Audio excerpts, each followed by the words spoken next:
Como consecuencia de lo que hemos visto de la relativa vulnerabilidad de la FM a las interferencias en canales lejanos, en canales que tengan una frecuencia lejana a la de mi portadora, lo que era omega sub i que fuera grande, surge la idea de utilizar una cosa que se llaman filtros de preénfasis y de énfasis. Si recordáis, la señal que yo tenía a la salida de un detector de FM cuando tengo una interferencia tenía este aspecto, ¿vale?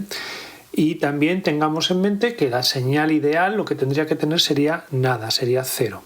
Como veis, esta señal tiene una amplitud que depende de la frecuencia de mi interferencia. Bien, la idea del filtro de preénfasis y de énfasis es colocar después del detector un filtro paso bajo, que se llama filtro de énfasis porque de-enfatiza las altas frecuencias, ¿vale?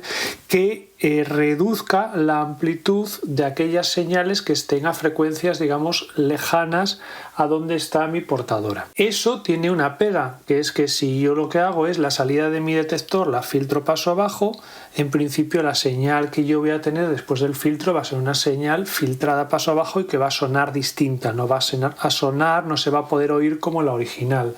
Entonces lo que tengo que hacer es en el transmisor, justo antes del modulador, introducir un filtro que sea justamente el inverso. Si yo utilizo un filtro de énfasis que es paso bajo, pues antes del modulador, en el transmisor, introduciré un filtro paso alto, que es lo que se llama un filtro de preénfasis. De esa manera, ambos filtros, si yo consigo que la respuesta en frecuencia del filtro de preénfasis sea exactamente la inversa de la respuesta en frecuencia del filtro de énfasis, pues lo que voy a tener es que globalmente los dos filtros no hacen nada. Pero voy a tener el beneficio de que el filtro de énfasis me va a ayudar a reducir el efecto de esa interferencia.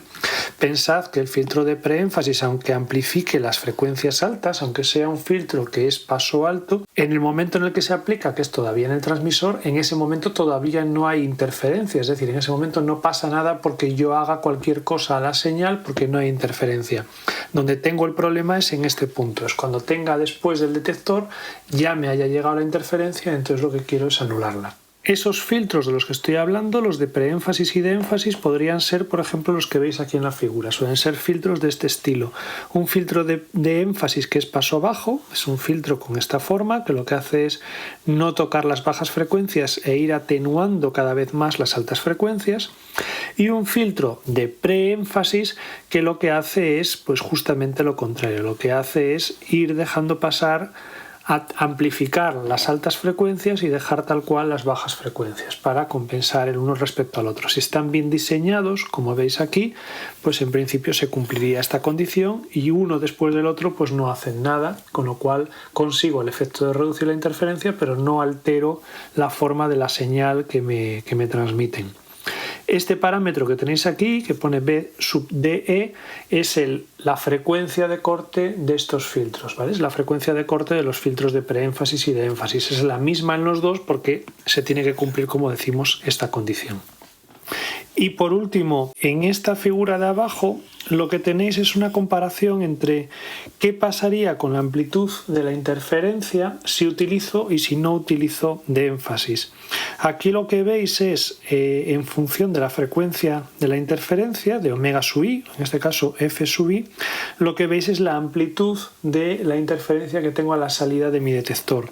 Si no uso nada, pues tengo lo que me pasaba antes, que la amplitud de la interferencia, la amplitud de la señal a la salida del detector es proporcional a la frecuencia de la señal interferente, a la diferencia, mejor dicho, a la distancia entre mi señal interferente y mi portadora. En el caso de que use de énfasis, pues lo que voy a tener es que esa amplitud de la interferencia va a saturar, digamos, en un determinado punto, ¿vale? No va a crecer linealmente como antes, sino que va a ir pues saturando y llegando a un valor máximo del que no llega a subir nunca, con lo cual alcanzo pues unas condiciones en principio bastante mejores que las que tendría en cualquier otro caso.